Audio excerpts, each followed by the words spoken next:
To move on to the other side of the Atlantic now, right. Kate, you've got, is it the New York Times there on the tablet? It is the New York Times here, which is talking about Michael Flynn, the National Security Advisor, who earlier this year was fired because it turned out that he had more communications with the Russians than he had let the Vice President to believe. Flynn is now cooperating with the FBI and Agent Mueller, who is running the special investigation into Russia. And the New York Times... He's cut some kind of deal, hasn't he? Well, most likely. It looks like his cooperation might get him off on some of his other areas in which he might be more guilty. What the New York Times is highlighting is that Flynn might have had more communications with the Trump transition team than Donald Trump himself wanted to let on. It's an important story. Russia is going to continue to be an important story, but this is still not the smoking gun that I think most of Trump's opposition wants to find. And it concerns me that every story like this is used to prove that there was collusion. We still have no evidence that there was collusion.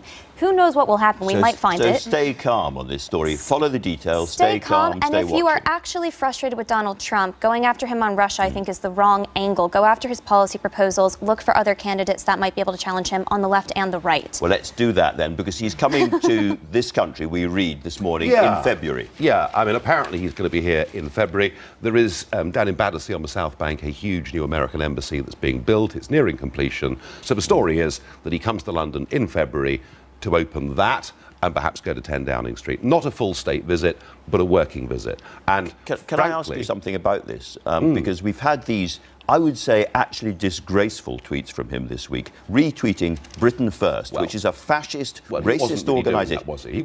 He retweeted Free Britain. OK, let's just get this right, shall we? There are 43.6 million people that follow Donald Trump. Donald Trump follows 45 people. One of those is Ann Coulter, right-wing American commentator. Yeah. She retweeted these videos. He picked it up from her and retweeted it. He wouldn't have an earthly clue who Britain First were. That doesn't matter. Were they in good taste? Stupid. Well, he's not that stupid. He's president of the USA, well, if he doesn't and he's know what dominating. He's retweeting. Of course he doesn't. Of course he doesn't research that means everything. He is stupid. All right, no. You're dealing with a very different president here. I'm asking a slightly different question, if I may. Was that not a disgraceful thing to do? Those tweets, were they not themselves disgraceful? They're stirring up hatred between people in this country. They're fake news. They should not have been retweeted by the President of the United States. Was the story about ISIS throwing people off buildings fake news? No, it wasn't. It was true.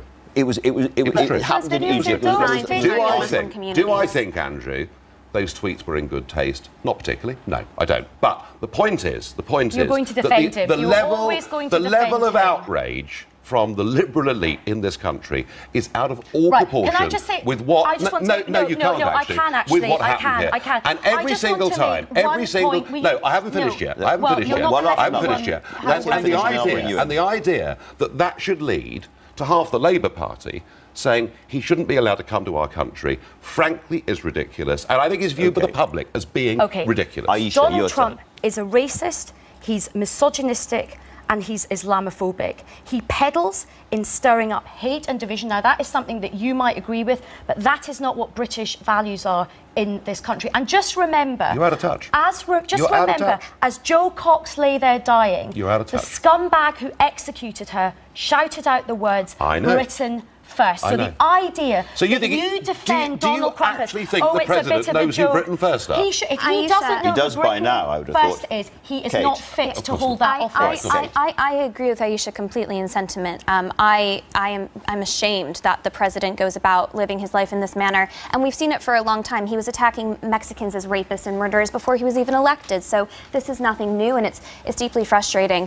We have to live in reality, and politicians can't sever ties with Donald Trump. I think a working visit is in order. I also don't think that people should be banned from coming to the UK because of unsavory views that they hold, as unsavory as they may be. But I think we, the public, have every right to protest this. I mean, I slightly disagree. That is the right thing to do. You said that Aisha was out of touch. When you see what happened in Charlottesville, for instance, and all those people making fascist salutes, and you hear some of the things being said from the Trump administration and that Steve Bannon thing, do you not think perhaps you are getting too close to a dark kind of politics? Do you know something? I think I believe I've done more than anybody in this country to stop the rise of the far right in Britain. I did it by taking away those people who were going out and voting BNP and holding their nose. So when it comes to dealing with the far right, I've got a very good track record. Of course, I would condemn. Of course, I would condemn the extremists in Charlottesville, but the extremists on both sides, and it's very important that we don't get stuck. Nigel, look, you've done more to stir up. There are people out there. There are people out there on the left in this country who use violence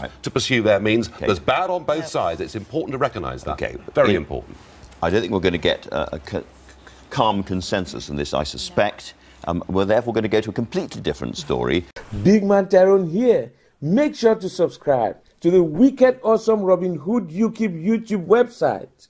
He exposes the leftist crops on the British brainwashing corporation. Nice.